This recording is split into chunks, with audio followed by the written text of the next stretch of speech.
What is up, guys? Dzeeff here. About a week ago, we got a new Forbidden and Limited List update for the Yu-Gi-Oh! TCG, and on that update, we got 3 old school cards back into the game that have all been banned for quite a while. We are, of course, talking about Yata-Garasu, Change of Heart, and Time Seal. Now, these cards have been banned for a really long time. Yata-Garasu for 18 years, Change of Heart for 17 years, and Time Seal for 16 years. And now these cards are all back at 1 copy per deck, and people are wondering how good or bad they're going to be in the current format. In today's video, I wanted to go over all 3 of these previously banned old school cards and talk about their place in the current format. Now, admittedly, things have changed a lot over the past 15 years, and these cards, while broken back then, might not be broken anymore. First up, let's talk about Yata-Garasu. Now, I did recently post a deck profile / gameplay video featuring Yata-Garasu in my Shino Bird deck, and in that video, I remember saying that the deck wasn't super competitive. Now, there are other decks out there for Yata-Garasu. For example, I believe MBT recently posted a Thunder Rees video featuring Yata as well, and there are some other strategies too, but let's get down to what this card does, just in case you guys don't know, before we talk about it any further. Yata-Garasu is a level 2 Wind Fiend Spirit monster with 200 attack and 100 defense.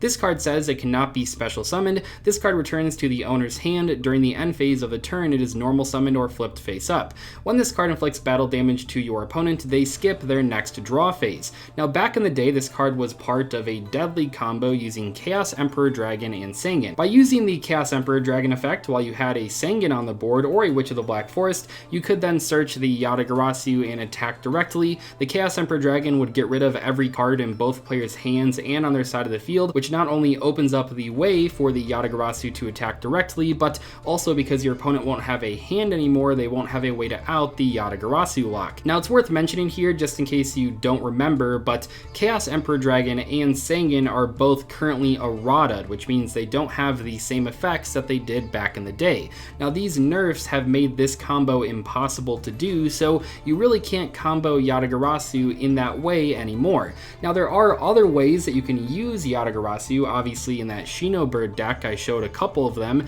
That deck is able to special summon the Yata-Garasu by ignoring the summoning conditions, which is pretty helpful, but in reality, in modern Yu-Gi-Oh!, I don't really see a competitive deck where Yata can fit in. You could play it in just your normal deck when you go second, but you have to have so many things go right to actually make this card work. It's not only about doing the 200 damage to the opponent, that obviously is a part of it, but you also have to make sure your opponent's hand doesn't have a way to come back after you lock them down. And I think in modern Yu-Gi-Oh! That's the harder part right now, because a lot of decks will have like a 1-card starter in their hand even after they end their combo, so even if you did break their board and Yata lock them, sometimes they can still just have like the 1 normal summon that can change everything. I think it's completely possible that Yata will go to 2 copies or 3 copies per deck on the next ban list if it doesn't see any play in the current format, which is pretty wild considering that Yata was one of the original cards that made people want to have a ban list. But by 2022 standards, and with Sangan and Chaos Emperor Dragon errataed, this card is not as scary as it used to be. Next up, Time Seal. Now, I will say that I'm pretty sure most of the people defending this card that think it's kind of okay don't actually understand how it works. So Time Seal is a normal trap card that says skip the draw phase of your opponent's next turn. So how does this card work? I mean, it seems pretty straightforward, right? Well, there is one thing that you probably should know about Time Seal if you plan on playing it. When your opponent's turn starts, it is already the draw phase of that turn, which means it can't be skipped at that point. But because Time Seal is a trap card, you can't like use it on turn 1 outside of some crazy combos with like Temple of the Kings, which means if you simply set Time Seal and then use it on the opponent's first turn of the game, the Time Seal's skip won't happen until your opponent's next draw phase, because you can't skip a draw phase that you are currently in. And I think that is pretty important, because it means that even if you went first and opened the 1 of Time Seal, it wouldn't go into effect until turn 4 of that duel, which, let's be honest, was pretty slow even back in the day, but especially in 2022, yeah, Time Seal is definitely not going to see play. I think without a doubt we will see Time Seal go to 3 copies per deck within the next like year or so. This is a card where Konami is probably very afraid to put it to 3 copies per deck, because on paper activating Time Seal Seal is a lot easier than summoning a Yata-Garasu and attacking the opponent directly, but because of how slow this card is, I feel like it's much worse than Yata-Garasu, despite not really having the same amount of required setup. From Konami's perspective, it's very difficult to balance a card that skips the opponent's draw phase. If the card is too powerful, everyone plays it and suddenly it's very toxic, but if the card is balanced just a little bit too much, then pretty much no one plays it because it's way too slow or difficult to set up.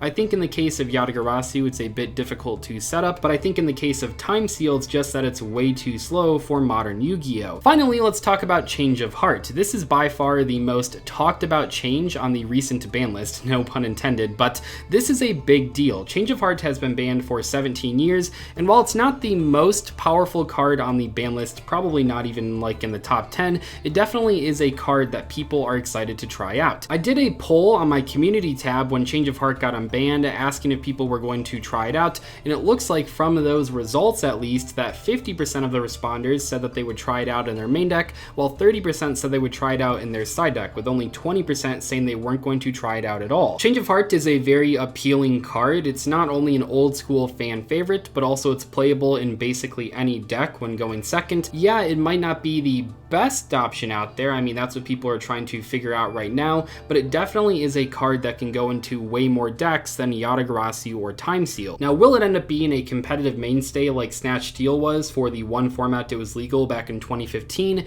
It's a bit harder to tell. We've had one weekend of big tournaments where this card has been legal, and it looks like some people are playing it in their side deck, but it's really not that present in main decks, and honestly, a lot of people aren't playing it at all. It's definitely a card that has a lot of potential, but on the other hand, it's also just a slightly better mind control, and mind control really hasn't been seen play for a couple formats. Now, admittedly, it is better than mind control because the monster can attack, and that's a pretty big deal. I feel like people are sort of underestimating that part about the card, but being able to take an opponent's monster and immediately threaten an attack with it is a pretty good thing when compared to mind control. It's not only about stealing monsters that have good effects on the field or stealing monsters that you want to use for your link summons, it's about stealing a big monster that could attack over another threat your opponent has on the board. In my mind, Change of Heart will probably stay limited for quite a while. I don't think it's going to go to 2 or 3 copies per deck anytime soon, but it's probably a card that people aren't always going to play.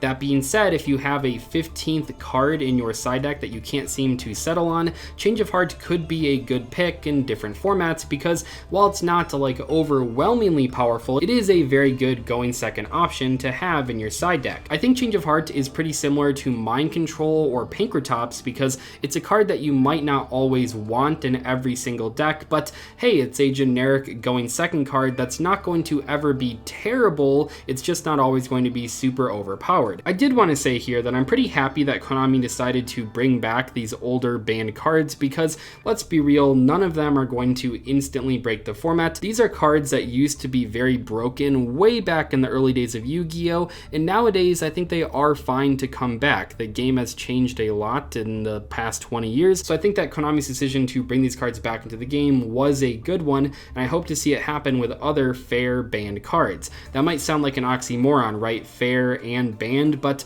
there are plenty of other old school cards that even if they did come back to 1 copy per deck, they probably wouldn't make a huge meta warping impact on the format. Anyway, that is all for today's video. I hope you guys enjoyed it. Let me know what you guys are playing after the new ban list. Are you trying out Yata-Garasu? Are you trying out Change of Heart? Are you even trying out Time Seal? I'd love to hear what you guys have to say. I'll see you later though. Thanks so much for watching. Goodbye.